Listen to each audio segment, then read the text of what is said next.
Well, hello there, everybody. Welcome back to another iteration of the Cowboys Roundup. It is me, Space Cowboy Media, here with my partner in crime, Chris from Cowboys Beat. How you doing, my friend?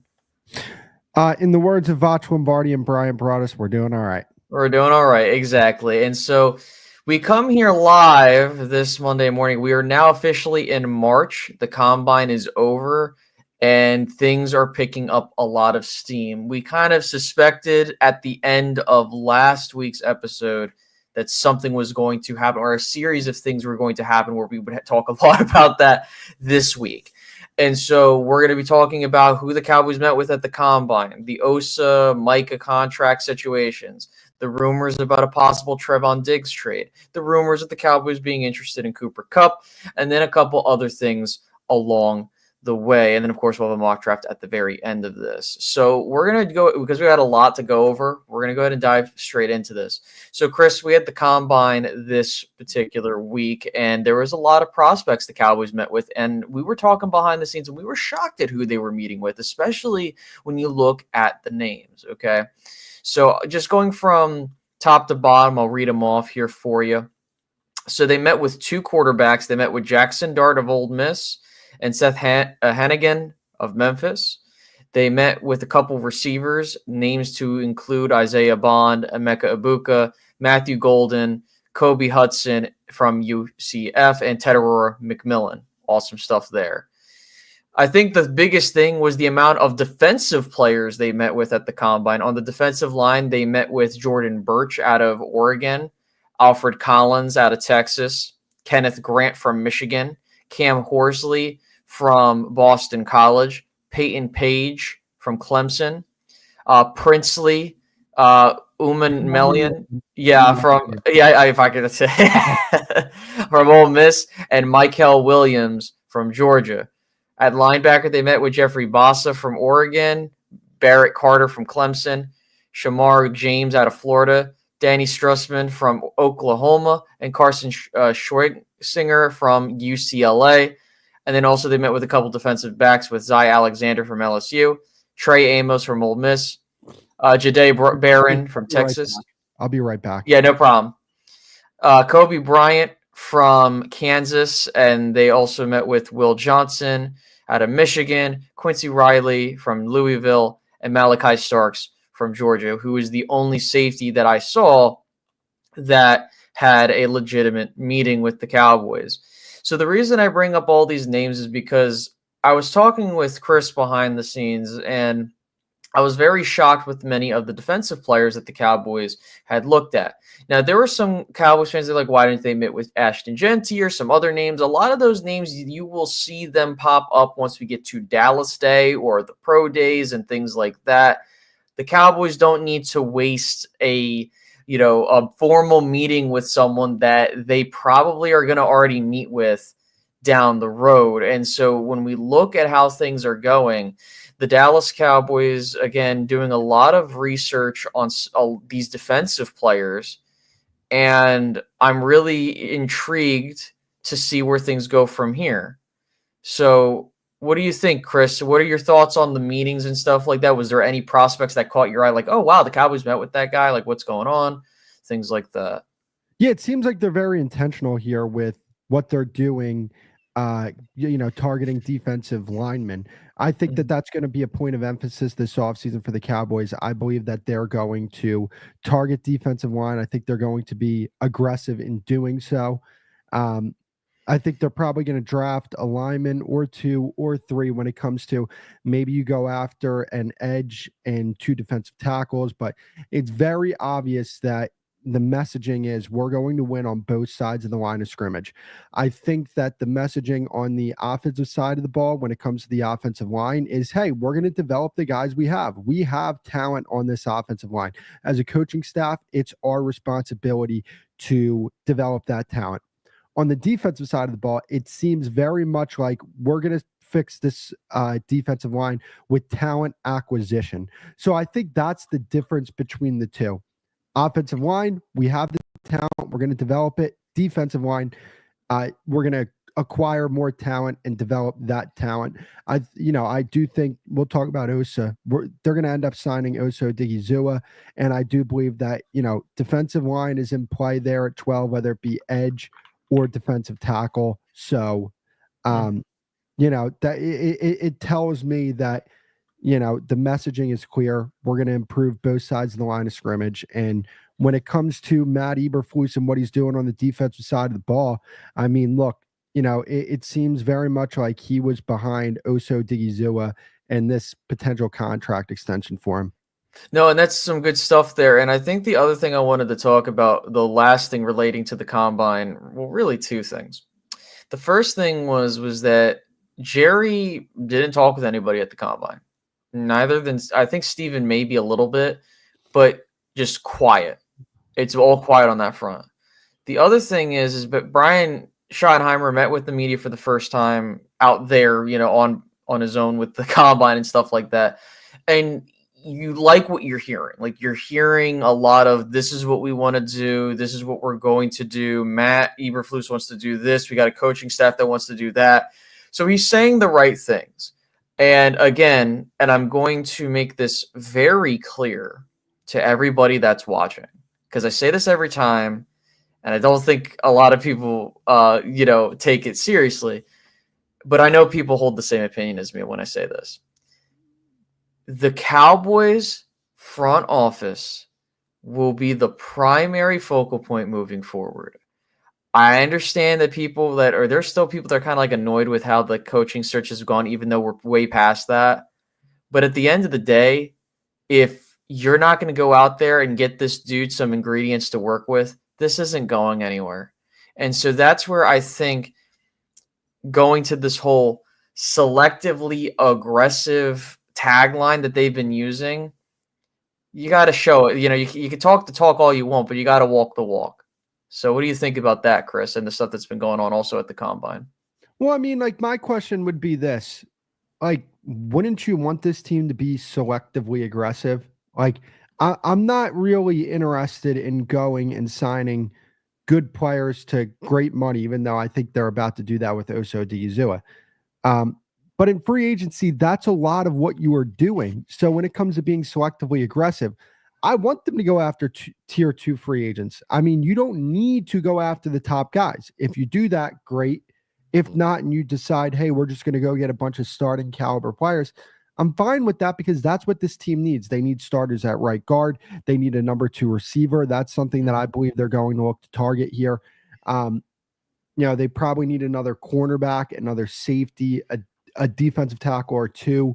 So, when it comes to those positions, it's not like you need high-level starters. If you're going to be selectively aggressive, but make this team better in the process. One thing that I like that I heard from Stephen Jones was that he said, we're gonna try and improve our football team. And then he corrected himself. He was like, no, we're going to improve our football team.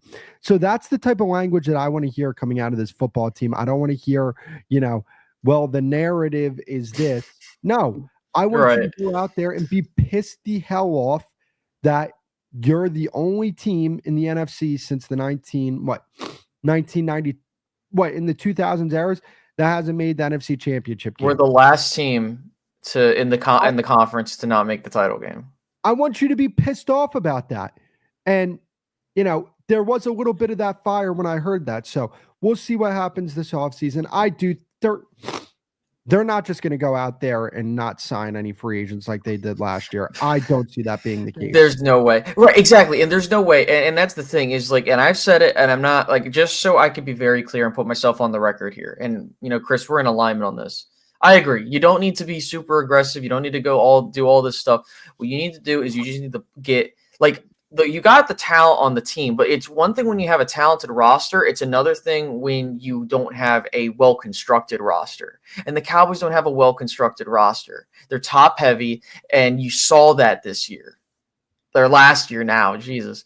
You saw what happens when you don't have a well-constructed roster. So if the Cowboys can get some guys onto this team that can solidify certain position groups and they can go into the draft and kill it, That's great. Now, I had a comment I see here from Nero Zero asking, do you think that Deebo Samuel going to Washington is a big deal? I don't think so.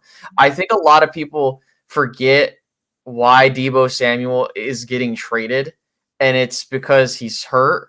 And honestly, he's just not like worth what he once He's not was. that good anymore. Right, exactly. And Call it what it is. We don't have to beat around the tree. He's not that he's good not, anymore. yeah, he's just, dude, he I isn't mean, what he is.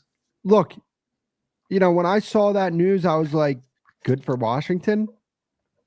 Like, I'm not going to sit here and, because there are a lot of times you'll see trades and people will use that to indict the Jones family. And I get it. I understand that.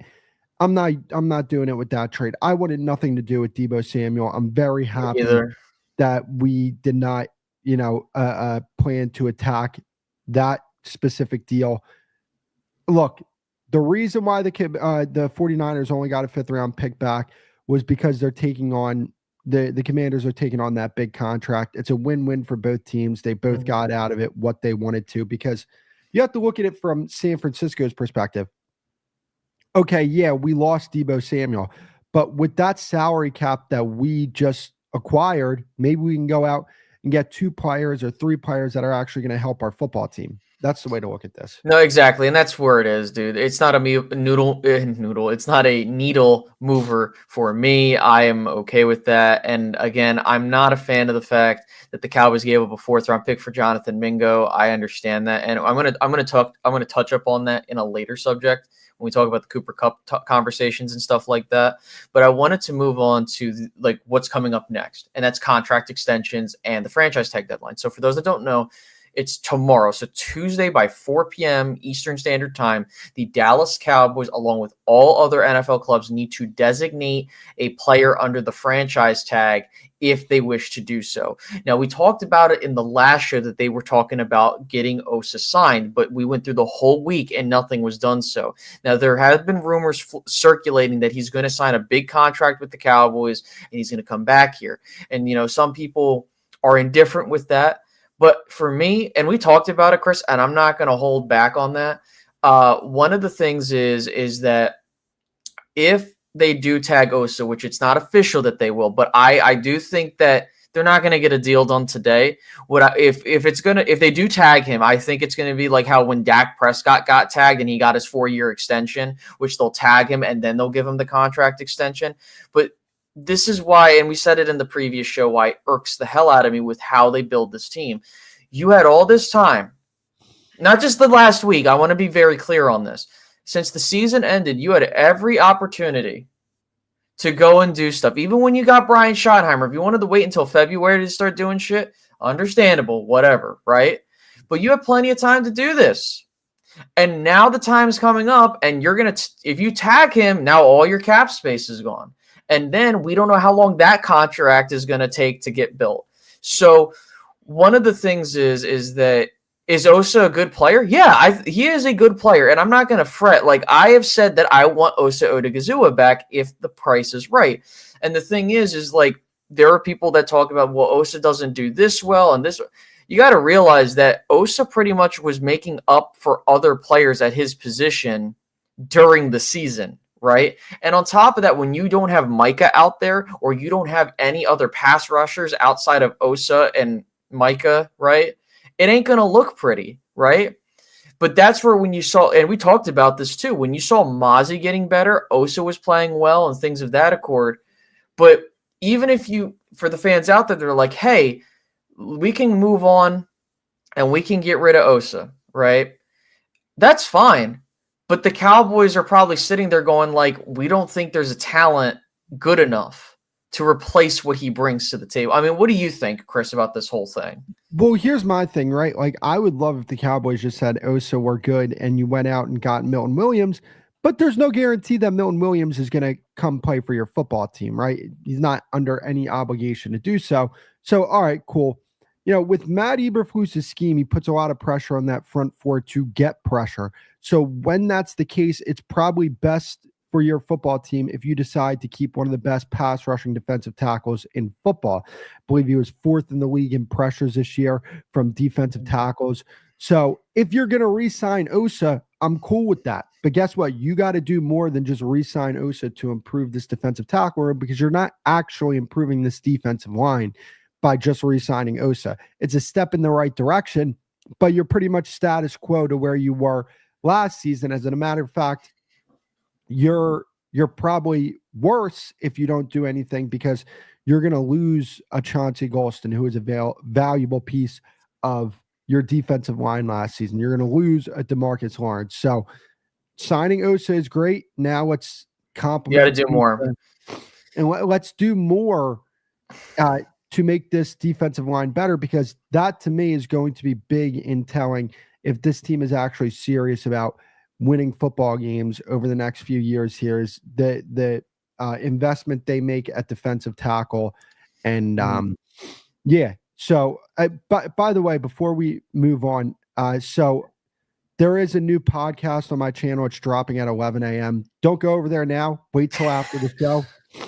Wait till after the show, but there is a new podcast on my channel. I worked very hard on it, and I'd appreciate it if you guys went and checked it sir. out. Yeah, so please make sure to go check it out on Cowboys Beats channel. A really quick shout out to Jangly Echoes. It takes two to tango. He could also be saying no to the contract as well. And you're correct on that. Like, I'm not by no means am I saying that the Joneses are fully, because we know it does take two to tango, right? We could be in a situation where that Osa's agent, I guarantee, is looking for $20+ million, right? That's what they always do.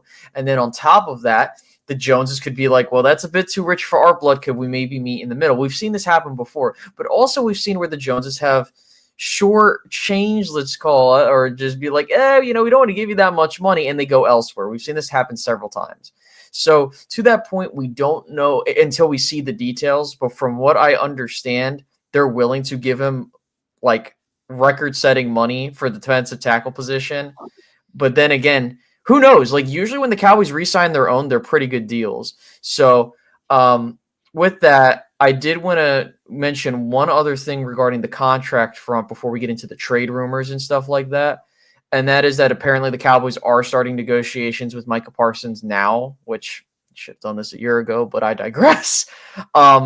I mean, I don't have much to say on that, Chris, other than it's about time they start working on that, because to be honest with you, they need to get that done immediately, because the longer they wait, the more it's going to cost them in the future. So. Well, yeah, I mean, at the very least, this, and it's so crazy that we have these low of standards for this football team, but it's good that they're actually not doing what they did last year, and they're actually starting negotiations right now, instead of, waiting until the summer to start these negotiations. So let's hope that they actually get something done before free agency here. This Osa Odighizuwa deal kind of happened, overnight, and now we are where we are. We're like, oh, Osa's going to be back with his football team. Hopefully that's the same thing with Micah Parsons, but they actually finished the deal by, I believe it's March 12th, free agency would be. So yeah, let's get that contract out of the way. And hey, while we're at it, let's extend Jake Ferguson and Deron Bland. I mean, those are guys that you want to be a part of your future, especially if you believe Jake Ferguson's going to be more productive this year. Don't wait. Sign him right now. Yeah, exactly. There's no benefit to waiting, especially if your mind's saying, yo, I want to keep this player. But yes, Jangly Echoes, thank you for the 5 once again. And I want to go ahead and, Chris, I want to move on to the trade rumors that started circulating, I want to say a couple days ago. So the first one that really caught my eye, and we talked about this, which is crazy, not about trading, but possible release candidates. And Trevon Diggs was one of them. I vividly remember we had a conversation about it because we talked about his health. We talked about that Deron Bland is coming up for his contract and a couple other things. And there is the rumor circulating that the Cowboys are trying to shop Trevon Diggs and try to get him onto another team sometime, when free agency opens or in the middle of free agency. And I want to be very clear that these are just rumors. I'm not saying these are for sure going to happen, but this has been gaining some traction as a talking point. Now, for me, I'll just speak on my behalf. If you do trade Trevon Diggs or you let him go, am I upset with that? Am I not? I don't particularly care. But Here's the problem. The problem is, and this is what I say for every single player, like of that caliber, where they're really good or they're good and they walk out the door, you need to replenish that. I said it when Amari Cooper went to the Browns and we traded him. I said it when you lost Tony Pollard. I've said it when you've lost other players. You need to replenish the talent you lose or you let go. Now, I will be honest with you. I don't know what you would get in a Trevon Diggs trade. You might get a 3, but maybe even not even a 3, because again, being honest, Chris, he's been hurt. He's had issues when he's come back, in terms of him looking decent and all that other stuff. But I want to hear your opinion on this. Like, what would you feel about Trevon Diggs being traded? What we talked about before, like, what's going through your mind right now about that? First, I want to say shout out to the OG B Bird. Love hearing his calls on Skywalker's Steel Show. He sent in a super chat. We greatly appreciate that. Thank you, B Bird, for the 5. The Joneses have, quote, time arrogance, which means that since they can't be fired, they have no urgency with contracts, free agents, coaches, unlike other general managers. Mm-hmm. So I mean, that's right. That's a great point. It's a great point where, like, I just, look at the things that this team does, and it's like, you're only operating like that because you can't get fired. Because, I mean, if you haven't made a conference championship game in over 30 years, I don't know if there's a single general manager that keeps his job. None. Right. Great. Awesome. Thank you for the 12-5 and the 10-win seasons. Not good enough. So, he's absolutely right. Like, that's what it is. These guys can't get fired, so they move the way they move. I'll be right back, by the way. Yeah, no problem. So that's one of the things to that point is talking about time arrogance. That's a big thing that I've been very critical of about the Jones family, is that when you don't operate with a sense of urgency or a sense of, oh my God, we have to do this because if I don't, there's going to be a problem. When you don't have that urgency that exists because you have job security, because you basically hold all the cards, of course you're going to have a situation like that. So we talk about, these trades, we talk about who they want to evaluate. It's all in a if you look at it in a vacuum for how the Cowboys have handled things, they either over-evaluate the talent when it comes to trading for players, or they under-evaluate with what they have.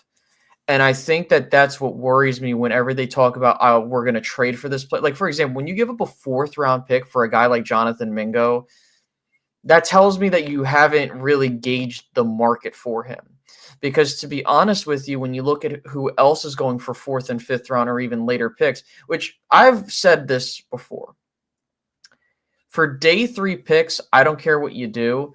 But at the same time, like, it depends on the caliber of player you're receiving. Like, when you trade a 5th for like a Stefon Diggs or Stephon Gilmore, or a Brandon Cooks, that's fine because I know what kind of caliber of player you're getting. But when you're giving up like 4th-round picks, 5th-round picks for guys that are 3rd stringers or like bench, that's bullshit. I'm just going to keep it blunt. But I was going to ask Chris, now that you're back, did you have any like additional thoughts on the Trevon Diggs situation or anything like that? Yeah, I just don't think there's going to be any takers out there. Me personally, I don't think there's going to be any takers out there. But like, to go back to the GM thing for a second, one thing I want to add is, like, if I'm a GM, I'm going to try and see if some of the young players that maybe busted out were high on the Cowboys board. Like, I'm going to try and get a gauge on that. Like, that's the first team I'm calling. Like, hey, we have this young player here, such and such. Let's call the Cowboys. Let's see if they're willing to pony up more than what this guy's worth. And that's just, it's like trades like the Trey Lance and the Jonathan Mingo thing. It's such a bad precedent to set, because now teams look at that and they're like, wow, those were awful trades. All right, hey, let's get on the phone here with Dallas. Yo, we got this guy. You interested?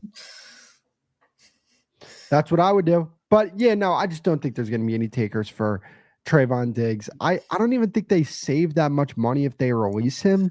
So I expect Diggs is going to be on this team next season. And look, this is a make or break season for Diggs, right? Like, if he doesn't play well, I don't think he's going to be on this team come this time next season, right? Like, he has to take this rehab seriously. Look, when there's smoke, there's fire. We heard about, nobody has talked about DeMarvion Overshown's surgery. Nobody. Why? I'm sorry, rehab. Nobody's talked about his rehab. Why? Because it went well. The reason why we're questioning Trevon Diggs is because we don't believe that rehab went as smoothly as it should have went. That's the reason why. If Trevon Diggs wants to think people are targeting him, all right, fine. It is what it is. But man, dog, this is you. This is on you. If your rehab didn't go as smoothly, when people want things out there, people want things out there. Right. And I don't think it's any coincidence that you're hearing these things about Trevon Diggs and his rehab process, and he's got to take it seriously this time around. And when he gets back, there's got to be a level of focus that I don't believe he's had in the past. We get it. He's played at a high level, but come on, man. Like, think about it like this. He was slated as a guy who was going to be a first round pick in the draft that he was in, and he fell to you at 40. What was it? 40. I think it was 40. I think it was 47 or 44. I think one of those picks. Mm-hmm. Why did he fall to you there? Because teams weren't interested in drafting the guy. 51, by the way. Sorry, I got the number. 51. Like, why was he there? Like, that's like it's stuff. Once somebody gets in the league, you start putting those breadcrumbs together. Right. And the last thing I will say before we move on is with the Trevon Diggs contract, if you do trade him before June 1st, you're looking at a $12 million cap, or, $12 million cap with only $1 million in savings, but the money comes off the books next year. So do I think they'll trade him? The only way you're going to trade him is if you get out of this with like no money, basically, right? Like, you're able to get his contract off the books, right? Otherwise, you're going to get hit with this massive cap hit. For what? For lowering that.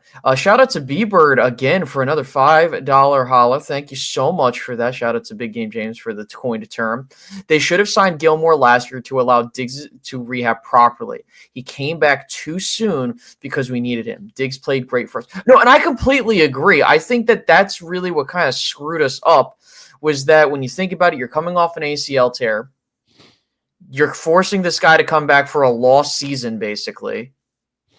And had you brought back Gilmore, and I believe we talked about this, Chris, before we did this show. I vividly recall a conversation when we were like, I think it was in a space or something, where I was like, why are we not bringing back Gilmore? Like, I'm not saying Gilmore is like going to age well or anything. Like, I'm not saying he's all that, but when you look at what he did for Minnesota and how solid he was over there, like, you would think like you could use that, right? But the Cowboys were like, no, we're not going to do that. No, we'll be fine. But I should have said Gilmore played great for us in 2023. No, I got you. I understood what you meant. Because you are right. When Gilmore had to step up, he played very well. So I don't know. And that's the thing with them not taking last year seriously. Like, luck favors the prepared. I believe that. I think that is a that's a what do they call that? I'm blanking. It's a cliche for a reason, right? The Cowboys did not take last offseason seriously. And what happened? They were one of the most injured teams in the league. Their quarterback went down, all of those things. The Eagles took last offseason very seriously. They had a plan. They executed that plan. They improved both their coaching staff and the personnel on their team. And what happened? They suffered one injury going into the Super Bowl, and it was Nakobe Dean. Like, they were the most healthy team in the league last year. I don't think that's a coincidence. Why? Because luck favors the prepared, right? Like, they had Avonte Maddox there this past season, and he played slot corner until they said, all right, Cooper Kupp, you're good to go. Because he got injured, I believe, in training camp. And hey, we have Avonte Maddox here. He's an NFL starting slot corner. We're going to ride with that until you're good to go. And then when he came back and he was good to go, he hit the ground running. So that's something that, I want the Joneses to understand. Luck favors the prepared. Oh, and you're absolutely right. And that's a fantastic point. And the one thing that the Cowboys could probably do better at being prepared is giving weapons to your quarterback. And who's that? Yeah. Dak Prescott, because you know why? Because apparently a little birdie's going around saying that Dallas is looking at another receiver, allegedly. And that is Cooper Kupp, a guy who we've heard for the longest time. The Rams are trying to move off of him. And on top of that, you look at his contract. So for those that I just want to set the table for what you're looking at, okay? He's going to be 32 next year, 33 when he'll be 32 through 33 years of age for the remainder of the contract, and then he'll be 34 in 2027 when the contract expires. But he has a massive cap hit. This cap hit is $29 million this year, close to 30, and $27 million next year. Now, the reason why the Rams are looking to move on from him now is because this is when you can cut him or, start moving the money around on him, because you're at the point of the contract where you can move on from him. In fact, if they actually were to trade him, they wouldn't save really any money aside from hitting a big dead hit of $5 million. But the big thing is you're moving off the contract. And I don't think, and the other thing, and I see B Bird, Near Zero, all those in chat, I hear you on the DK Metcalf stuff and I agree. Like hey, he's probably going to be on the move. He's got the connection to Brian Schottenheimer. But the thing is, right, is that with a guy like Cooper Kupp, or really anybody, Chris, to be honest with you, you're upgrading the room already. But what I don't want them to do, and we said this, and I believe we said this in a conversation over the phone, is, and I think you said this on a TikTok too, about the Cooper Kupp situation, is that you can't just settle. Like if you win and got Cooper Kupp, let's just say you give up a 5th round pick, right? The money works out. I don't know. You can't sit there and be like, we're good, because you're not. You still need to go get a young guy, because Cooper Kupp's going to be off the team in 2. By the way, Jalen Tolbert's going to be off this team in 2025 when his contract expires, right? So to me, at least, I think that I have no problem going and getting Cooper Kupp. It has to be for the right price, but also the Rams are going to have to take on a decent amount of the salary too. I'm not taking that big contract, especially but go on. I wanted to hear your thoughts on this. To talk about DK Metcalf for a second, would you trade a second for DK Metcalf? I would. Yeah, I would too. I think you could probably try and get. He's not get. If the Seahawks want to trade him, they're crazy to think anybody's going to give them a 1st round draft pick for DK Metcalf. Maybe a team that's desperate, but think about it, right? What are the teams that need a number 1 receiver? Like the Panthers, are they going to give up a 1st round draft pick for him? Probably not. No, I know they're not. Patriots, no. Like if the Cowboys want DK Metcalf, I think you could get him for a 2nd round pick. But you would need to give him a contract. It's not. I apologize for cutting you off, but I did want to add this for the group. So DK is actually a unrestricted free agent in 2026, which he will be. So he'll be 29 years old in 2026. So for me, if you go and get DK, you are going under the guise of, I am going to give this guy a contract extension. And I think that is the key thing, is that if you really want this to work out, because we've seen the formula for teams, go get 2 badass receivers for your quarterback, get everything else taken care of, and you're Gucci. And I think that's the thing. And people be like, isn't that a bit rich for a guy like DK? I would disagree, because at the end of the day, here's where I'm at, right? There are guys like the Cooper Kupps. There are guys like the older wide receivers out there, right? Which they can be they'll automatically be wide receiver 2 here, knowing how we handle things. But I think the other thing, Chris, is getting guys that can do things that you don't currently have on your football team. DK Metcalf does that. You don't have a dude like a DK Metcalf.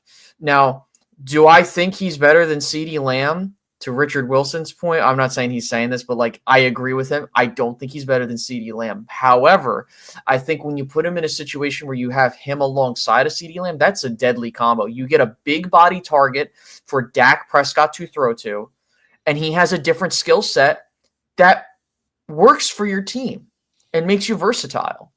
That's why I'm in favor of going after a DK Metcalf. That's just me, though. Yeah, no, I 100% agree. Yeah, I agree, man. To be honest with you, like they just need to upgrade at that position. And I mean, man, talk about you can go get Ashton Genty at 12, and you could complement that with DK Metcalf. I mean, holy cow, you're really talking at that point. I mean, think about that. I mean, you're talking about maybe top 3 offense in the NFC easily, because you have the quarterback. I think you have a top 2 quarterback in the conference, and then you add DK with CD. That's a perfect fit. Jake Ferguson, a young offensive line, Ashton Genty, who a lot of people have high hopes for. Like, man, yeah, if I'm the Cowboys, I would absolutely pull that trigger. Of course. No, absolutely. And I think that's where we're at, is like there are many avenues to building this team, and the key thing is you got to do something. So there's that. Now, the one other thing that I wanted to highlight before we get into the mock draft for today is that the term, going back to the term selectively aggressive, right? We've heard the same, like we've heard we're all in. We've heard all like, oh, we're interested in doing this. We've heard the word lingo. It's like a reoccurring thing. However, one of the things is, and I'll say this, maybe it's just a little bit of the hopium in me speaking a bit. A lot of the times in years before, you could tell the body language on the Joneses of like, oh, it is what it is. Oh, like the way they say things, you can tell. The Jerryisms, the stuff like that. This year, it felt a bit different. Steven and Jerry talking about how we got to manage the cap better. Talking about how we need to improve our team. They mentioned that we haven't been to a conference title game in 30 years, like you mentioned before. Like, those things matter. I want you guys to think about it. They never talked about the drought that we're in for the longest time. Even though he used air quotes, and I hate that because it's factual that you're in a drought, right? Yeah. But it's just, I don't blame any Cowboys fans that's skeptical on what's going to happen, because I'm cautiously optimistic. I'll say, you get a guy in Brian Schottenheimer that puts together a good coaching staff when we're looking at the resumes, But at the same time, this is where I want all of our energy to be directed. And I say this every show. The front office needs all the heat now. They are responsible for building this team. I don't want to hear them say, oh, well, we got that Osa contract done, and because of that, we don't want to spend any more money and all this other bullshit. We got that Osa contract. We got to work on that Micah contract. Dak Prescott's taking it too much. I don't want to hear that. That's not the player's fault. That's your fault. Well, we got that. We got that. Osa contract done. No, it's not. Is it Steve? No, Steven definitely does mispronounce names. He would Steven. Oh my God. You remember when he used to call Biotish badass? Biadaz or whatever the fuck. And then finally, what happened was after he left, he started calling him Biotish. It's like this fucking asshole. Like another shout out, Bieber. Thank you so much for the another $5 super chat. Watch out for the trade market, because they use that more than free agency. They like to get players that have contracts in place already, and that's a great point. Honestly, that is a fantastic point, and it's something that I didn't really think about. And definitely, look, I appreciate you for the insight on that, because you're right. They usually trade for players that have about like 2 to 3 years left on their contracts and know that they have some control over the player. Like with Mingo, for example, like, you got a cheap player for 2 years. And if you think about it, like there are 3 ways to build a team. You got trades, you got free agency, and you got the draft. Cowboys don't use free agency, which I'm not saying when I say you got to use free agency, you know me, Chris. I'm like, you got to at least do something to add players, but it's not the end of the world if you don't sign all the big dudes and stuff like that. But nah, like at the end of the day, 'tis what it is. But I mean, at the end of the day, there's only so much pie to go around. But did you have any other thoughts on the selectively aggressive boys? Is that what we're calling us now? The selectively aggressive? Hey, look, this is what I'll say. If they go out there and they back up their action with words, we're going to be the ones that look stupid at the end of the day for making so much fun of them. Dude, I hope they make. Dude, I want to be wrong so bad. I Want to hope be they make me look a complete dumbass. Like that's what I want. Anyways, so ladies and gentlemen, if you haven't done so already, if you wherever you're watching this, whether that be on Chris's channel on Cowboys Beat, mine here at Space Cowboy Media, or on Twitter or X, whatever we call it these days, please make sure to like, share with all your friends and family if you want them to enjoy up on all this content and stuff like that. Helps out in the algorithm and stuff like that. If you want to do the membership stuff, whatever, we appreciate all the support that comes in. Now, Chris. Also, I do want to just one more time. I Sure. dropped a new podcast Yes. on my channel. Please make sure to go check that out. It was a really fun episode. What we did was talked about the Osa contract, Brian Schottenheimer, and the draft. I also brought on my friend Ben Garcia. He covers a lot of Arizona sports out there, works for the Locked On Network. We talked about Clayton Adams, Will Hernandez.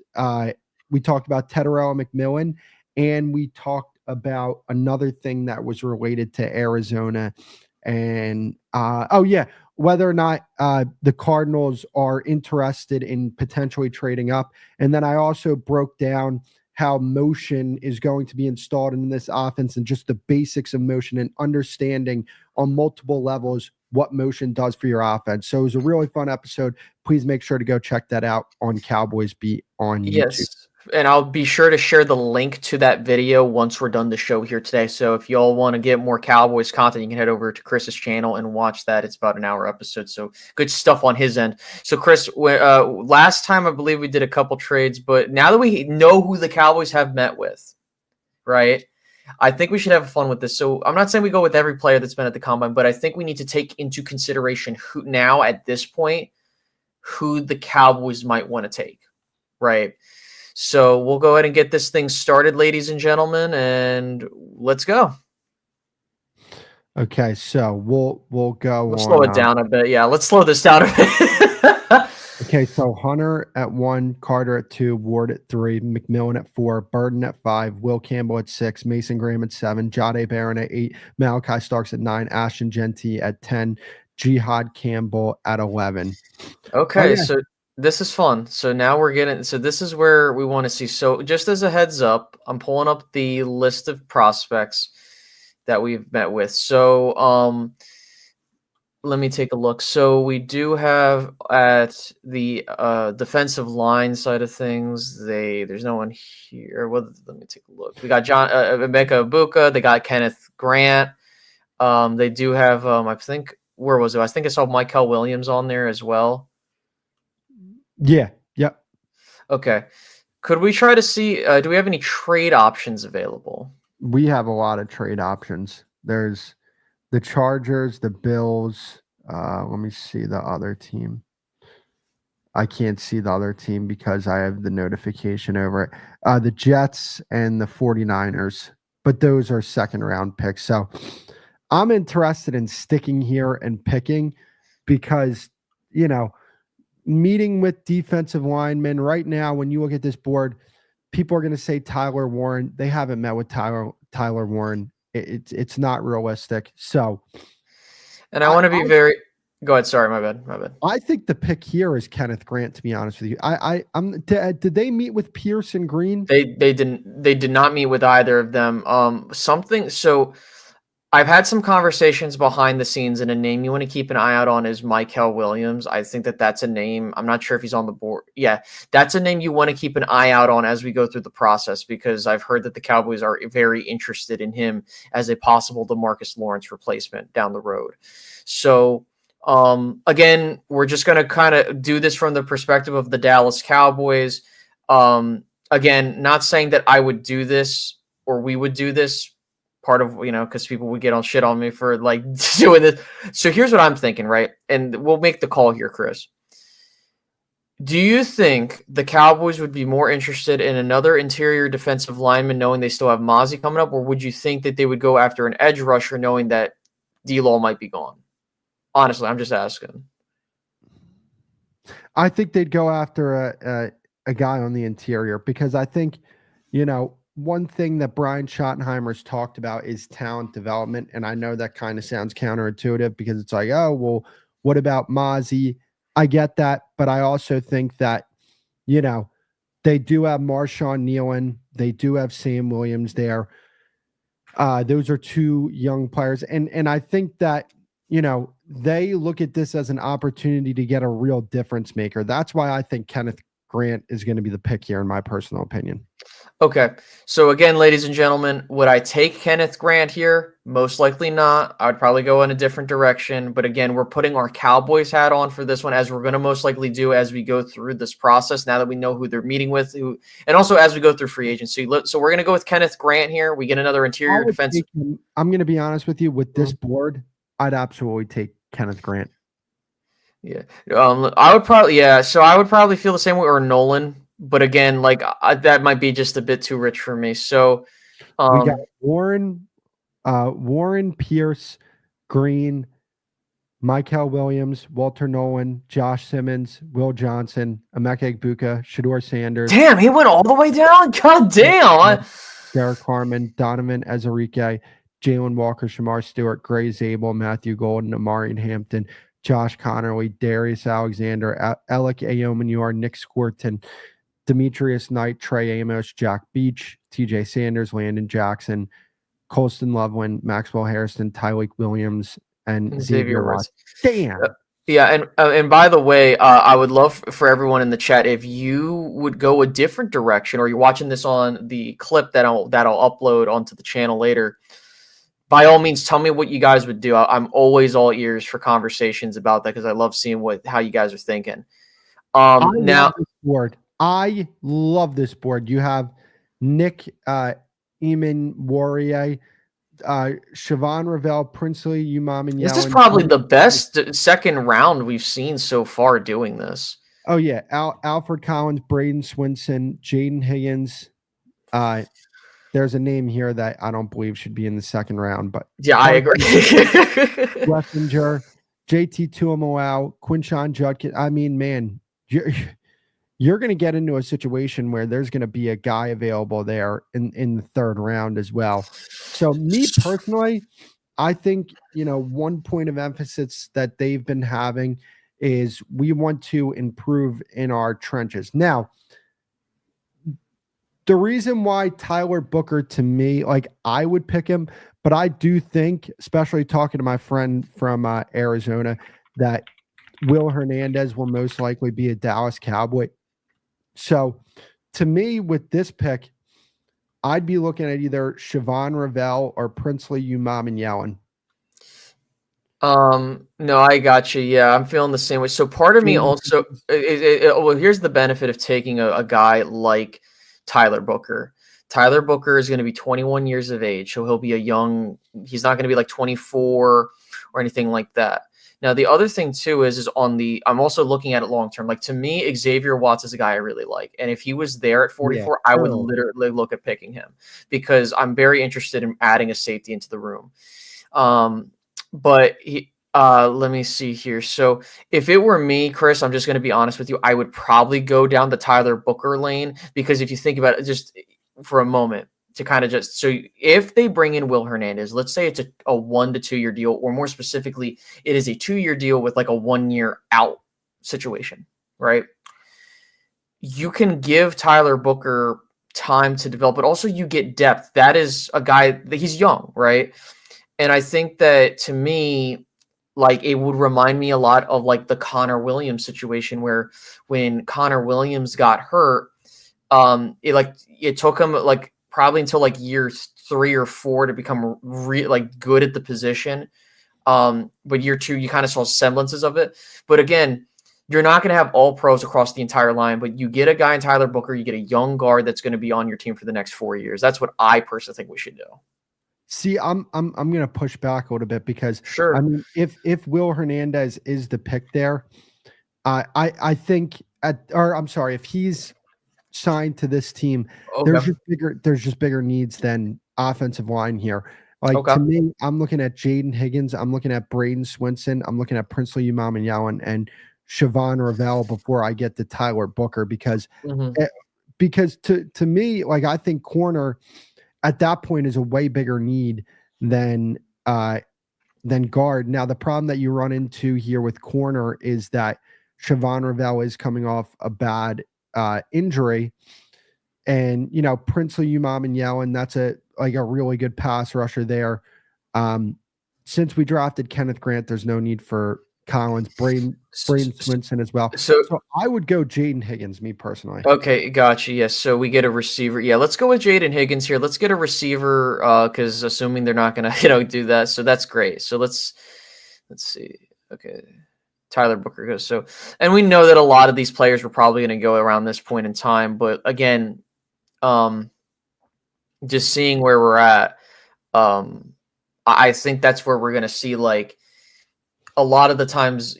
What was it? I want to say 2023. It was like they met with a bunch of guys at the combine and they took a decent amount. So we'll see if that trend continues under Brian Schottenheimer as it did under Mike McCarthy. But here we are. We're now in round 3. Let's see what we got. So we have Jordan Birch. I think this is the guy that the Cowboys met with. Mm-hmm. Marcus and Bo. Oh man, dude, there's some names down here that I really like. I like Wyatt Millam. I like RJ Harvey, Marcus Bo.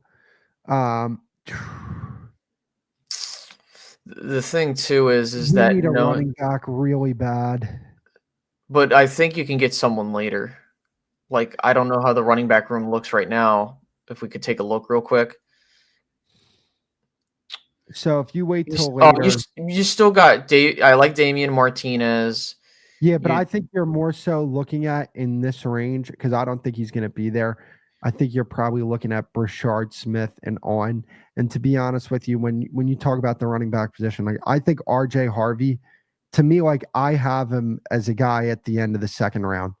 Like that's why I would fight for RJ Harvey here because I would. Yeah, no, I have no problem with RJ Harvey whatsoever. What I'm just thinking is like, okay, at what point do you pull the trigger on the running back? And I would say at this point, knowing with where you're at and knowing, I'm just trying to think down the road how these other teams would look. I would say I'm cool with taking RJ Harvey here. I think you get a running back. And again, that's a name you should also be familiar with too, from what I'm hearing behind the scenes as well. So you just, because I don't think you need to take another guy and stuff like that, like on the edges and stuff like that. I think you get your running back here. I think I'm cool. Like, here's the thing, right? When you look at this board, Jordan Birch, that's an interesting name. Chris Paul, Mason Taylor, Kevin Winston, Marcus Bo, Wyatt Miller. These are very interesting names. The problem that you run into with me is that, like, okay, if we're living in this world where, we think that the Cowboys have already addressed that right guard spot, like, I think that a way more pressing need would be running back. Now, if they don't, then we're talking about, going back into the second round, living in that like kind of revisionist history there is like, I would have probably selected Booker if they didn't address that position, but I'm under the assumption that they're going to address that position. Mm-hmm. So at this point, like you have 5 starting caliber players on your offensive line. I think even if they end up losing D-Law, I still think Nealon and Williams, those guys are starting caliber players. I don't think you have a start, like, unless you re-sign Rico, but like, even if you have Rico there, you still want to get a legit. Right. So let's go to RJ Harvey here. Let's get the running back and let's move. So now we got a ways to go at this point. And we're going to speed this up. Yeah, because we got like, this is going to be us on draft day. Just that 4th round pick is just so annoying.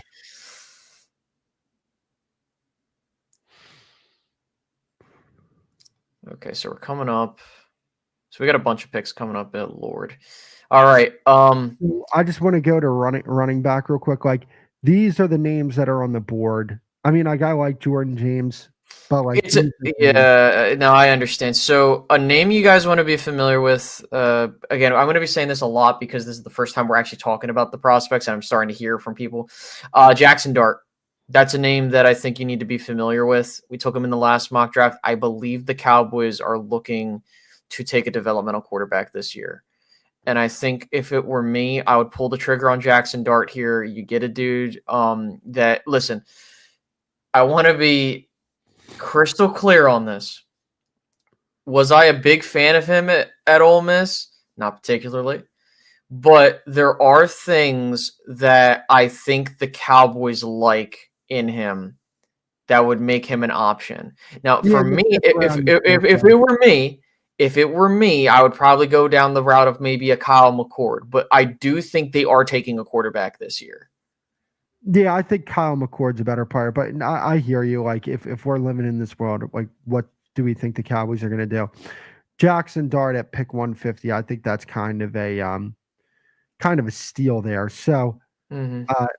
here, like, we could possibly start a run on linebackers with these few picks here. And They did me with the guy out of Oklahoma. So I think that's probably the way we should go with this. Yep, let's go with Danny Strussman. Yep. Mm-hmm. Okay, so when we look down this board, like cornerback is going to be interesting. Emory Jones at pick 178. Like, I'm interested. Yeah, for sure. I'm cool with that. So yeah, you want to go Emory Jones here? Yeah, let's go with Emory. I mean, we got a pick. We got another pick coming up, and I think we should take the corner out of Rutgers. Longer being boneless. Here's where. Now, you want to know what I think he might be there with our next pick, but I'm looking at Taj Brooks to complement RJ Harvey. Okay. But we can go with the corner because, I mean, positional value and also. Let's see. Is he still there? He's still there. So that to me is like, all right. Let's go ahead and let's run that in. Mm-hmm. Boom. And then we have two more picks, which I could care less. I could care less. I'm thinking we go Jake Majors here. Yeah. I really like him out of Texas. As I've been watching more film on him, I think that he, I would like for the Cowboys to. I think he'll 211. That's a steal. By the way, I want to be very clear for Texas, like for many other Texas players or other dudes that have been that are near Dallas / they come from Texas. Don't be shocked if you see that on Dallas Day or like they go to the pro days and stuff like that. So you want to know what I think they'll do? I think they're going Shiloh. Yeah, let's go with Shiloh. Yeah, that's been our thing. And the last pick has always been. All right, let's see how he did. Now, James Pierce, by the way, it's saying that we should have drafted James Pierce. Apparently, coming out of the combine, he had the worst character report. So James, you're talking about? James Pierce. Yes, I saw. So let's take a look here. So, so what's the scroll down? I'm just curious. B again? I can fuck off. That's what I think. But no, I think this is fine. I think that. Let me see. Well, hold on 1 second. I'm just pulling up the chat. Mark my words, Dart is going in the first round. I think he's going to shoot up draft boards, Dustin. I agree. And David Lawrence said Dart ain't making it this far. I agree. That's why I'm like, dude, if Dart is there in round 5, you take him and you just call it a day. Again, to me, I really like this draft. I think that it's not a sexy draft by any stretch of the imagination, but it gets the job done. I would personally give this a B+ if this is the Cowboys haul. I mean, you get 2 running backs that complement each other very well. You get another young receiver, so then that way when Tolbert leaves, you have someone. You improve your interior defensive line, you improve your linebacking core, and you just get depth along the O-line. I think that this makes sense, and then you make Dion happy because now his kid's a Cowboy. But I mean, what do you think, Chris? What do you think? Yeah, no, I like that as well. I like that draft as well. I mean, you get a perfect complement to each other at running back. So now for like the next 4 or 5 years, you don't have to worry about running back. You're good there, and you can establish I think you're going to do a lot better job establishing the run if those 2 guys are the picks, because those guys to me are lightning and thunder, and I just think that they're a really good complement to each other. Yeah, I know I'm seeing in the comment section, RJ Harvey. We got him. We got him. Ladies and gentlemen, we got him. It's okay. It's okay. Yeah. But look, again, we appreciate everyone for tuning in. If you guys we got a couple minutes, I got like maybe 5 more minutes. If you guys have any additional questions or thoughts, by all means you can drop them in the chat now, and then we'll before we close out, I'll send the link over to the podcast that Chris dropped today at 11, and then it can go over there. But yeah, no, man, I think that this was a really good, and the one thing too is when we talk about like the quarterback position, right? And more specifically, like, because this is the second week in a row we've taken Jackson Dart, but we've been consistent on taking a quarterback.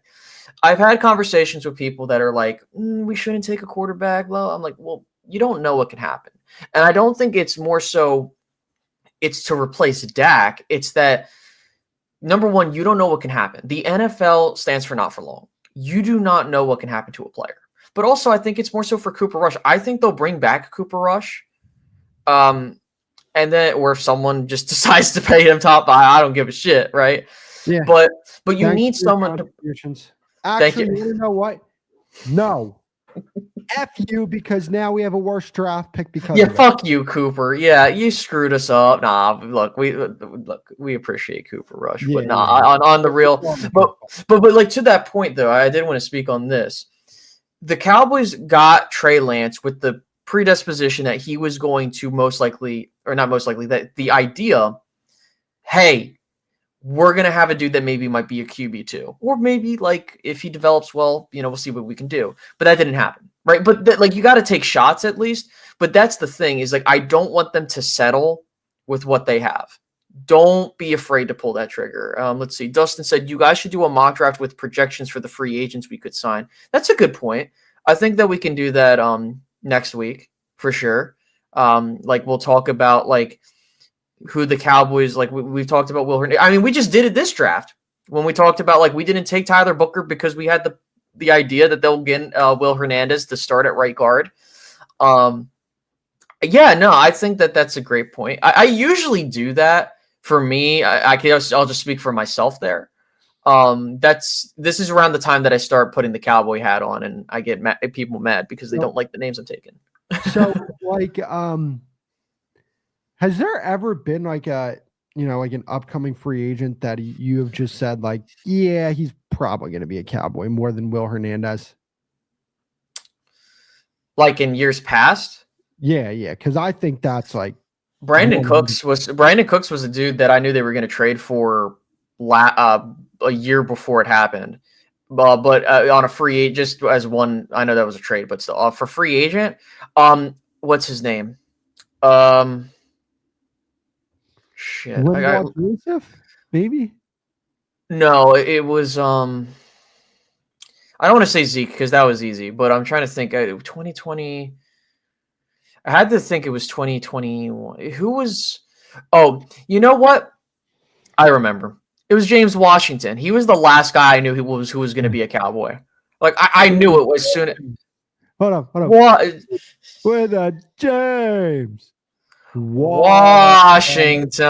Yeah, wow, fantastic. In the comment section, say James.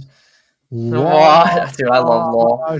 Dude, Law cracks me up, dude. But nah, I think that that was the last time I would say that. I mean, I don't want to bring up like Eric Kendricks because I'm pretty sure when Zimmer came here, I was like, okay, I'm pretty sure we're gonna get Eric Kendricks. But like, aside from like outside influence or inside influence, if we want to call it like that, I think James Washington was the last Cowboy or the last dude that I knew was going to be a Cowboy before he was. Like Will Hernandez, what do you think they sign him? Yeah, I think they do. I think they sign him. Like, bro, this is what's gonna happen because he's coming off an injury. They're gonna be like, we're gonna sign him to like a cheap contract worth up to $5 million or some bullshit like that. And they're like, well, we got that Will Hernandez. We really liked him during the draft process years ago, and I think that he'll be great. Whatever the fuck they're gonna say. But no, and by the way, I want to be very clear. I do like Will Hernandez. I think that he's a solid guard in this league. I don't think he's like super special, but again, like he plugs up a hole. Like when we talk about like the Jonathan Coopers of the world, or the Joe Looneys or the Xavier Suafilos, like names like that. If you remember, that's the kind of caliber of player that you would use for like a year or two, and then you would get someone else. Let's see, Kupp, Lewis. And then one thing that I want to bring up, a potential Sure. free agent target. I think that Hassan Reddick could potentially be a guy that you look at as like a Robert Quinn type of guy. I know there's people out there that are like, he's going to be too expensive. He wants $20 million. Well, guess what? I want $20 million as well. No, I agree. I agree. I know Hassan from his days at Temple. So I know he doesn't like the Cowboys, but that's okay. Hey, money talks, so who gives a shit? Just because I mean, Jerry's going to sell him on, hey, you come here, you're going to be a starter. You're going to be on the biggest stage in football, playing across from the best pass rusher in football. You can be able to get one-on-one matchups, and you might be able to put up some big numbers here, and you could go get a contract somewhere else. You can improve your stock that way. Yep. Much like Robert Quinn. Yeah, and I completely agree. And then we'll leave on this. So Dustin says, Kupp, Lewis, Osa, Ward from the 49ers because he was with us his rookie year. Oh, Tre'Davious Ward. Yeah, nah, man. I understand. And so with where we're at now, Chris, I have nothing else to go over. I mean, we had a lot more to talk about because the Cowboys are finally starting to wake up, and we're getting to that point where we're going to start seeing some motion or lack of thereof. But let me go ahead. Chris, you want to go ahead and give your final thoughts? I'll go ahead and start dropping the link in the chat now. Oh, there we go. Boom. Yeah. Final thoughts. I think I pretty much got everything off my chest here. So yeah, I think I'm good to go here. Well, next week will probably be a very interesting episode as well. Oh, Lord of mercy. It will. But anyways, ladies and gentlemen, we'll go ahead and we'll let you go. See you next week. And before you go to that link. Thank you. I appreciate that. Absolutely. Yeah. If you guys want more content, Cowboys Beat, check out the podcast. I'd greatly appreciate it. And I greatly appreciate you as well, Space Cowboy. Same to you, Chris. Yes. However you wish to call me. I do not care. But Chris, Cowboys Beat, whatever we call ourselves. It's good talking with you every time we talk. It's awesome. And we'll see you guys next week. Yep. See you then.